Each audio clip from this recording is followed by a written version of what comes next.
আৰু লোকসভা নিৰ্বাচনৰ পূৰ্বে নতুন ৰণনীতি প্ৰস্তুত AIUDFৰ দৰং জিলা যুৱ ছাত্ৰ মৰ্চাৰ উদ্যোগত দলীয় কৰ্মশালা অনুষ্ঠিত। কংগ্ৰেছক তীব্ৰ সমালোচনা বিধায়ক কৰিমুদ্দিন বৰভূঞাৰ। সৰ্বভাৰতীয় সংযুক্ত গণতান্ত্ৰিক মৰ্চাৰ দৰং জিলা যুৱ ছাত্ৰ মৰ্চাৰ উদ্যোগত খাৰুপেটীয়া অসম ক্লাবত দলীয় কৰ্মশালা অনুষ্ঠিত হয়।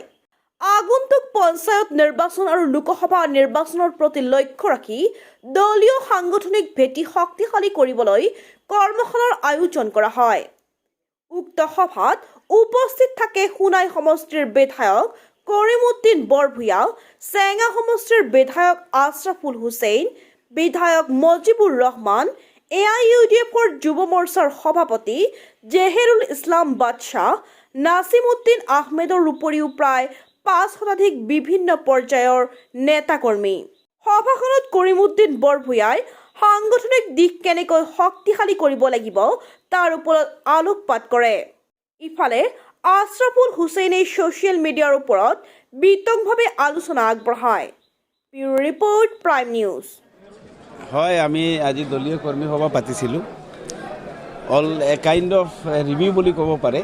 আমাৰ দলীয় কৰ্মীখিনিৰ কিবা ক্ষোভ আছে নি, কিবা প্ৰব্লেম আছে নি, সংগঠন কৰাত কিবা অসুবিধা হৈ আছে নি, ইয়াতে আমাৰ পঞ্চায়ত আছে, আঞ্চলিক পঞ্চায়ত আছে, ZPC আছে, তেওঁলোকৰ লগত কেনেকুৱা কোঅৰ্ডিনেশ্যন কি আছে, এইবিলাক আৰু MLA আছে আমাৰ দলৰ, আমাৰ চেণ্ট্ৰেল কমিটিৰ ইহঁতৰ প্ৰেচিডেণ্টো আছে।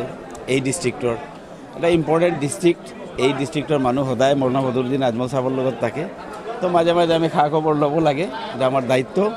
এটা আলোচনা হ'ল আৰু বৰ্তমান ৰাজনৈতিক প্ৰেক্ষাপট লৈ অলপ এটা কথা হ'ল, দুই এটা কথা দাঙি ধৰিলেও ক'লে আৰু যাৰ যি আছিলে কথা একো নাই। যে আমাৰ ভূপেন বৰা ডাঙৰীয়াই যিখিনি কৈ আছে, যে এটা প্ৰশ্ন আহিছে আমাৰ ৱাৰ্কাৰৰ ফালৰ পৰা, যে আপোনালোকে কৈ আছে এলায়েন্সৰ প্ৰয়োজন, ভূপেন বৰা ডাঙৰীয়াই কিয় কয় এলায়েন্স নকৰোঁ, তাৰ কাৰণটো কি? আমি এইটো ক্লিয়াৰ কৰি দিলোঁ যে তেওঁৰ বক্তব্য আৰু দেৱব্ৰত শইকীয়া ডাঙৰীয়াৰ বক্তব্যই ক্লিয়াৰ কৰি দিছে যে তেওঁলোকৰ তাত চব বিজেপিৰ মানুহ। মই কোৱা কথা নহয় দেই, দেৱব্ৰত শইকীয়াই কৈছে যে 22-25 জন মানুহে 20-22 জনে ভোট দিছে বিজেপিৰ প্ৰাৰ্থীক। আৰু ভূপেন বৰা ডাঙৰীয়াই নিজেই কৈছে যে আমাৰ দলৰ 24 জন MLA আছে, 25 নম্বৰজন মুখ্যমন্ত্ৰী ডাঙৰীয়া। এইখিনি কথা আমাৰ ৱাৰ্কাৰখিনিক ক'লোঁ।